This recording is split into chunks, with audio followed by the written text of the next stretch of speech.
Okay, so I finished my chemotherapy treatments and now I have started radiation. I finished back at the end of December, but I want to tell you how I felt after. Well, after the after the last two chemos, I found that exerting myself became so difficult. Even if I walk for 5 minutes or I climb the stairs and it's just 5 stairs, my heart would pump so fast and I would just have to breathe so quickly, as well as my legs would just give up. It was as if I had run like 5K and all the lactic acid had built up. Now, the reason this was happening was because my hemoglobin had completely gone down, and this was the effect that I was having. So this continued on in the month of January, and I gained weight and I was starting to get frustrated with myself. And then I made a promise to myself that at the end of January, I would start exercising again. And that doesn't mean fast exercise and things like that, but just walking and something to keep my mind sane. So that day came and I went onto the elliptical trainer.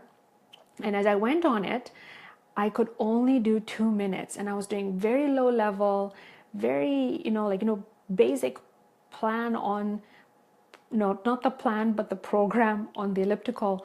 And I was doing so basic stuff and I still couldn't do more than 2 minutes. So I had to stop, drink some water, wait for another 2 minutes and start again.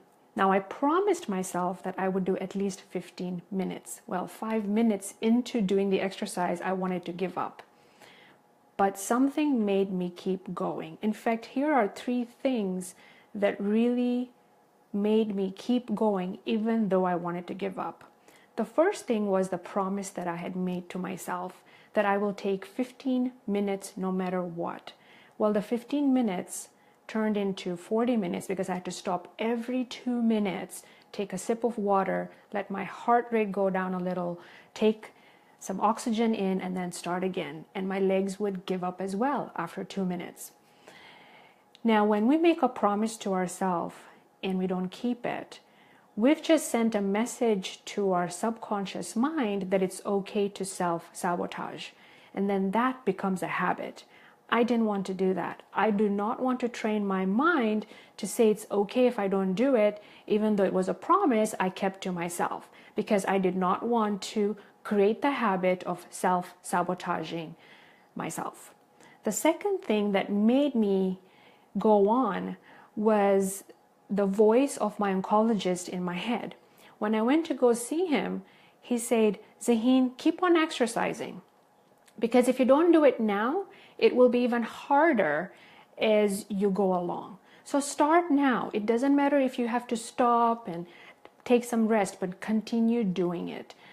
So I kept hearing his voice in my ear. And the third thing was I went onto YouTube and I found some inspirational videos that would keep me going when I felt like giving up. So I'm going to link my blog that I did on this so that you can have the links to the videos that I watch on YouTube, as well as you can share that with others as well. So here are the 3 things that I did so I didn't want to give up. The first is when you make a promise, keep it. Do not make it a habit saying, yeah, it's okay, I'll do it tomorrow, because then you've sent a message to your brain. That's not good. And then the second one is that you want to think of a mentor that you can step into and say, okay, what would my mentor say to me today? And listen to your mentor's voice and take that up and go do it. And the third one is find a resource that will help you keep motivated, whether it's your support system, whether it's the videos that you watch, and so on. So there you have it. Again, I'll put the link on here pretty quick so you can read the blog and have some links. Bye. By the way, this is Zaheen. Bye-bye.